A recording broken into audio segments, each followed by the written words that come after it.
2026年2月份生活聖言。看，我已更新了一切。默示錄21章5節。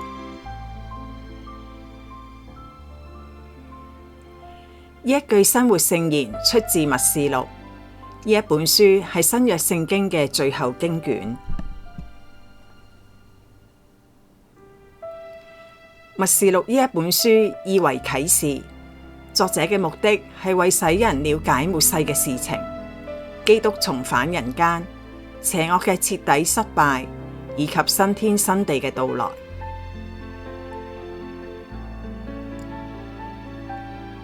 要理解呢一篇經文並唔容易。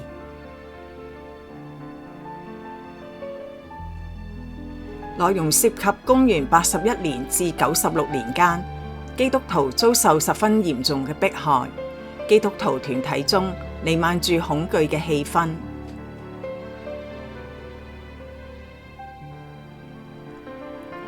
我哋以及託付於我哋去傳遞嘅訊息，將會遭遇乜嘢命運？點解天主唔伸出援手？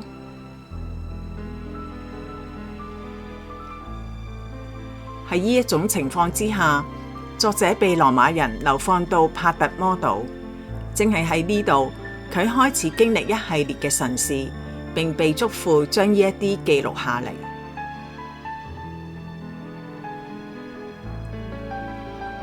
看，我已更新了一切。默示錄21章5節。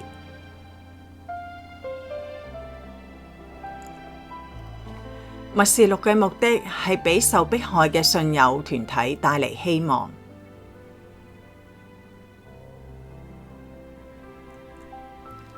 即使目前困難重重，充滿暴力，即使將來不可預測，但係最終會得到勝利。天主將會使一切煥然一新。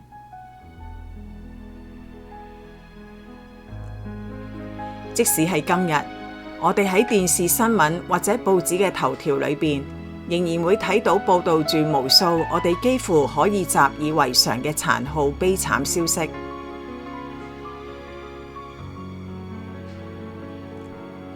但係我哋有一位天父同我哋一齊喊。有一位天父為佢嘅子女留下充滿無限憐憫嘅淚水。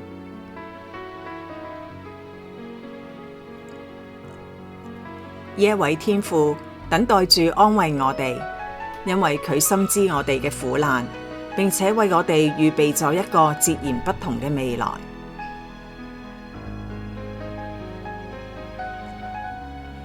呢一個就係喺基督精神嘅希望中所抱有嘅偉大願景，呢一份希望伸延到我哋嘅日常生活中，鼓舞住我哋。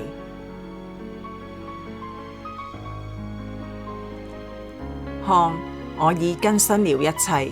默示錄21章5節。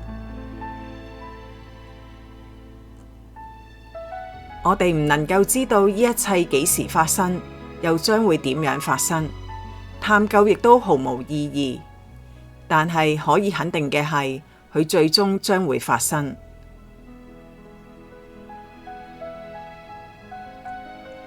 聖經嘅最後幾頁向我哋展示咗信徒旅程嘅最終歸宿。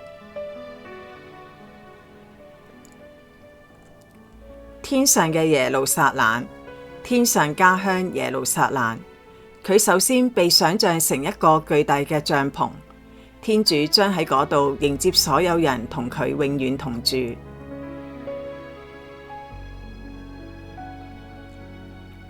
呢一個就係我哋嘅盼望。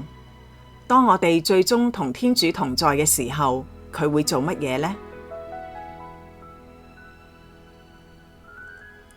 佢會向我哋展現無限嘅溫柔，就好似一位爸爸迎接佢嗰啲長期辛勞同受苦嘅孩子一樣。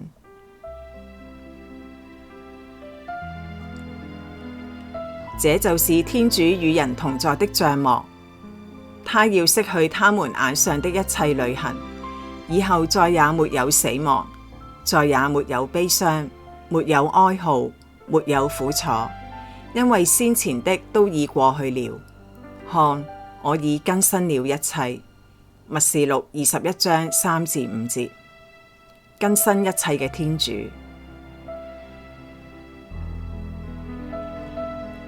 看，我已更新了一切。默示錄21章5節。我哋應該點樣實踐呢一個月嘅生活聖言呢？盧嘉納咁樣講，呢一句聖言向我哋保證，我哋正係走上一條通往新世界嘅道路上面，由而家就開始準備同埋建設嘅新世界。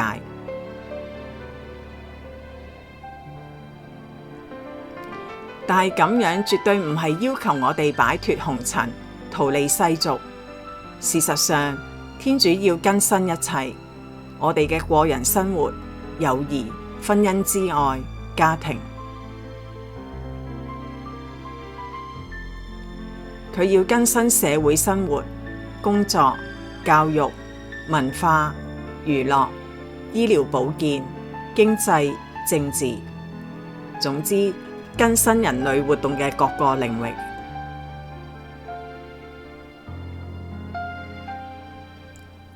但係要做到呢一點，佢需要我哋，佢需要嗰啲讓佢嘅話語活喺自己心中嘅人，嗰啲成為佢活生生嘅話語嘅人，嗰啲喺各自環境中活出耶穌嘅人。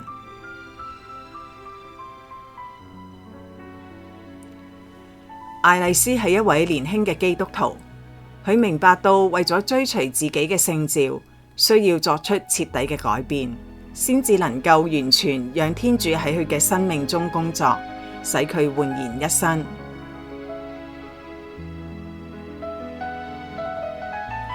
佢有幸得到一份莫大嘅恩賜，有機會去印度生活。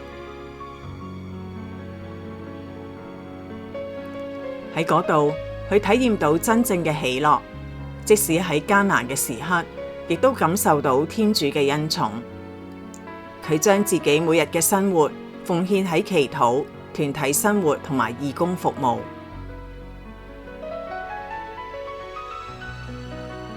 孤兒院嘅小朋友深深感動咗佢，即使佢哋生活好貧困，但係佢哋仍然展現出令人難以置信嘅熱情。呢一啲小朋友教會佢好多關於人生嘅道理。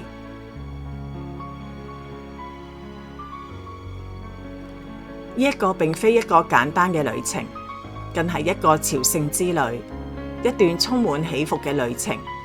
佢必須清空行囊，並且從而獲得充實同埋自由。